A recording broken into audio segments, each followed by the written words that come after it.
Hello. We're going to be reading chapter 22 of Farmer Boy today, which is the fall of the year. So if you're following along, it's on page 275. Winds in the north, Father said at breakfast, and clouds coming up. We better get the beech nuts in before it snows. The beech trees grew in a timber lot, 2 miles away from by the road, but only half a mile across the fields. Mr. Webb was a good neighbor and let Father drive across his land. Almanzo and Royal put on their caps and warm coats.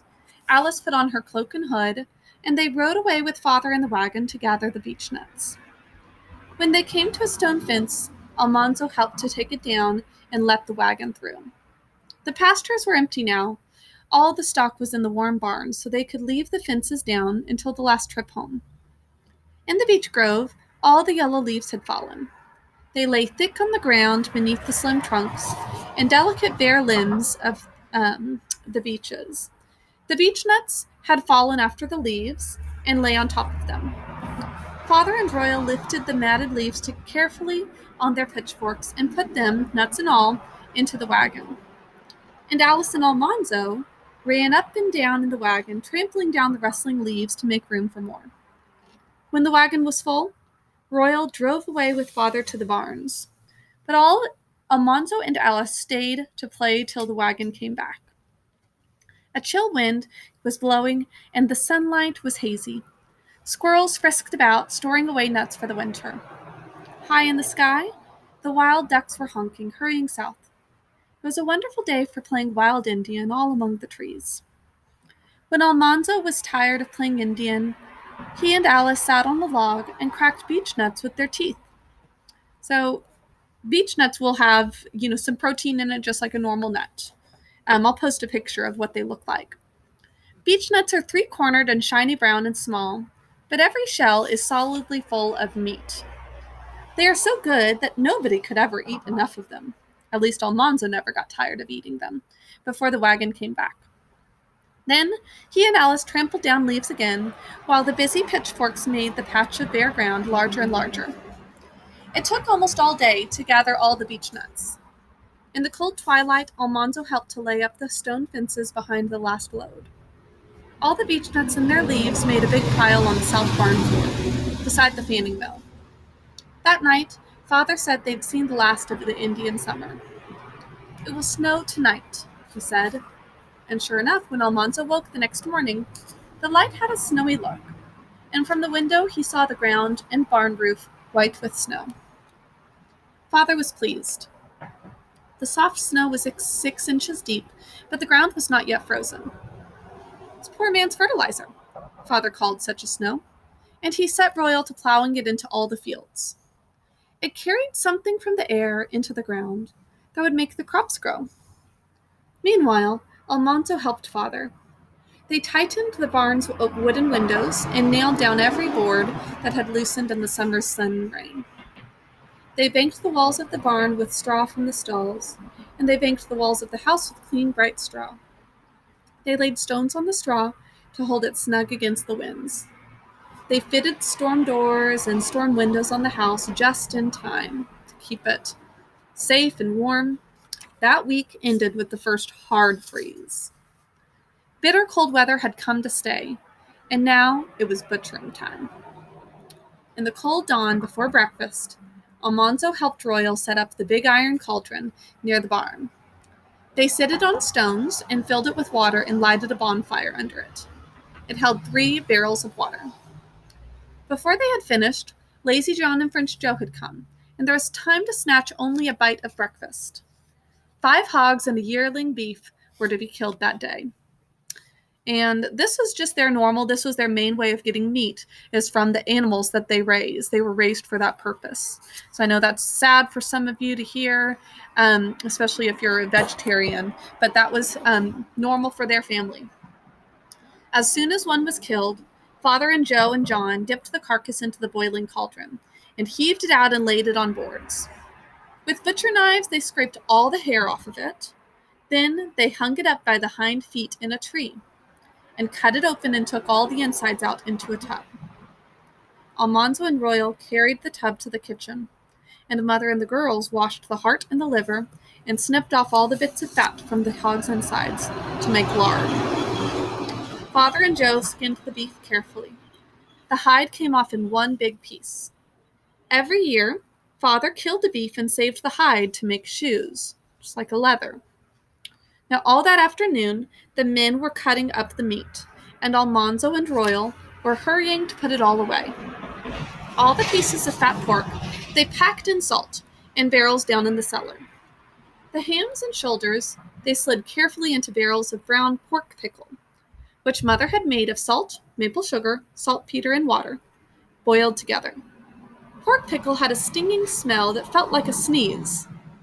Spare ribs, backbones, hearts, livers, tongues, and all the sausage meat had to go into the woodshed attic. Father and Joe hung the quarters of beef there, too.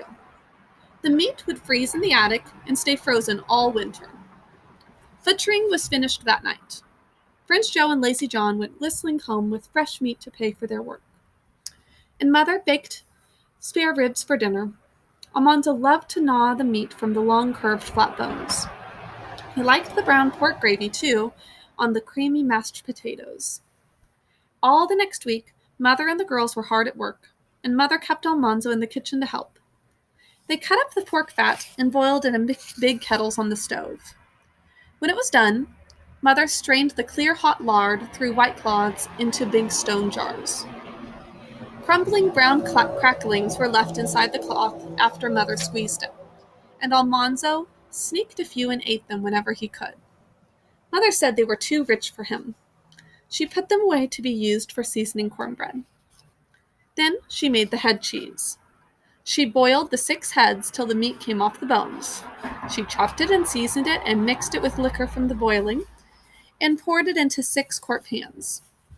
This isn't a true cheese, it's just a combination of the meat that's from the head of the animal. When it was cold, it was like jelly, for a gelatin had come out of the bones. Next, Mother made mincemeat. She boiled the best bits of beef and pork and chopped them fine. She mixed in raisins and spices, sugar and vinegar, chopped apples and brandy, and she packed 2 big jars full of mincemeat. It smelled delicious, and she let Almanzo eat the scraps left in the mixing bowl. All this time, he was grinding sausage meat. He poked thousands of pieces of meat into the grinder and turned the handle round and round for hours and hours. He was glad when that was finished. Mother seasoned the meat and molded it into big balls, and Almanzo had to carry all those balls into the woodshed attic and pile them up on clean cloths. They would be there frozen all winter, and every morning Mother would mold one ball into little cakes and fry them up for breakfast. The end of butchering time was candle making, which seems an odd thing to include, but it's made of the animal fat. Now Mother scrubbed the big lard kettles and filled them with bits of beef fat. Beef fat doesn't make lard. It melts into tallow. While it was melting, Almanzo helped string the candle molds. So we'll hear an explanation more of what the candle making process is. Now, most people today would not make candles with animal fat in this same way, but it was common at the time to make them because it was already using something from the animal that they needed to find a use for anyway. So a candle mold was 2 rows of tin tubes fastened together and standing straight up on 6 feet. There were 12 tubes in a mold. They were open at the top but tapered to a point at the bottom, and in each point there was a tiny hole. Mother cut a length of candle wicking for each tube. She doubled the wicking across a small stick and twisted it into a cord. She licked her thumb and finger and rolled the end of the cord into a sharp point. When she had 6 cords on the stick, she dropped them into the 6 tubes, and the stick lay on top of the tubes. There's that stick on top. So it's going into the tubes.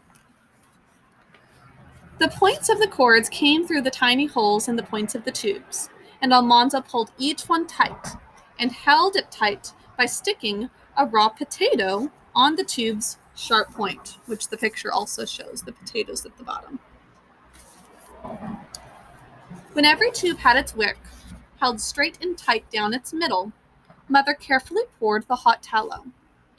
She filled every tube to the top.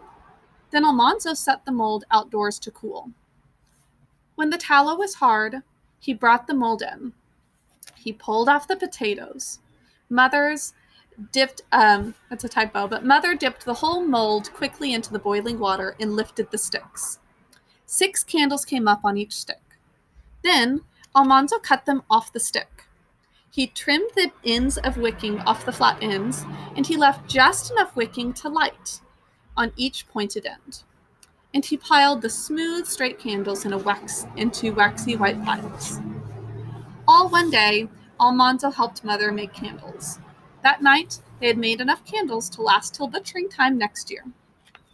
Okay, so that was their butchering time, candle making time, getting their beech nuts, a lot of things that they do in the fall.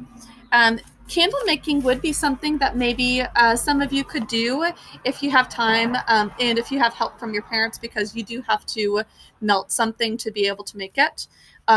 Now people use like soy candles. It's made of a wax that's not with this kind of animal fat. So there's a different candle making process, but it might be fun for some of you to try out. Let me know if you do. I can post some links to tutorials of how to do that. Okay, enjoy the rest of your day.